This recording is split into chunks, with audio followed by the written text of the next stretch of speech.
Floods in Assam are showing signs of improvement, but it's time for the government to reach out to the flood victims because the state is actually facing a double whammy.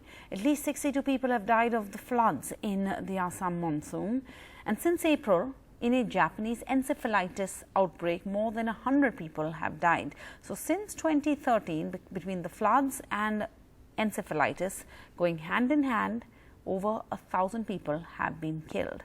And as the floodwaters are receding, there's a threat looming large for the outbreak of other diseases too. A double blow for Assam. Death and destruction caused by the now receding flood waters and the tragic loss of lives due to the outbreak of Japanese encephalitis since April. At 38-year-old Dalimi Kalita of Chandrapur, 30 kilometers away from Guwahati, wades through her waterlogged courtyard.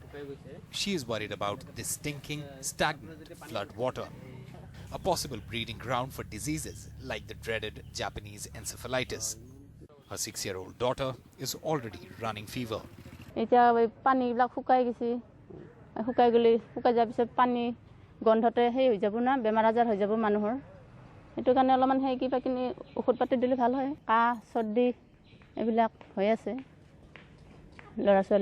the improvement of the flood situation in Assam, water level in several rivers, including the Brahmaputra, is going down. But in the villages, there is waterlogging, and this water would soon become the breeding ground of mosquitoes, which go on to spread several killer vector-borne diseases in Assam. Already, there is an outbreak of Japanese encephalitis. Since 2012, over 400 people have died due to floods in Assam. During the same period, over 700 people have died of Japanese encephalitis. Between the 10th and 19th of July this year, there have been 50 deaths due to floods and 44 due to Japanese encephalitis. This summer, acute encephalitis syndrome has claimed over 200 lives. Over 100 of these deaths were due to Japanese encephalitis. During the flood, some people reside in the refugee camp. Just after receding the floods, there will be another threat for some other vector-borne diseases like dengue. And in areas that are still cut off like Lahari Ghat in Morigaon district, health workers are finding it difficult to reach flood victims. It's very challenging. Na?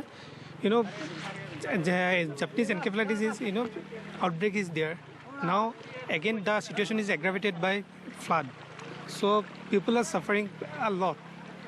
The government has cancelled the leaves of all doctors, paramedics and other health staff till September, largely to tackle the Japanese encephalitis outbreak and now the added challenge of flood-induced health hazards.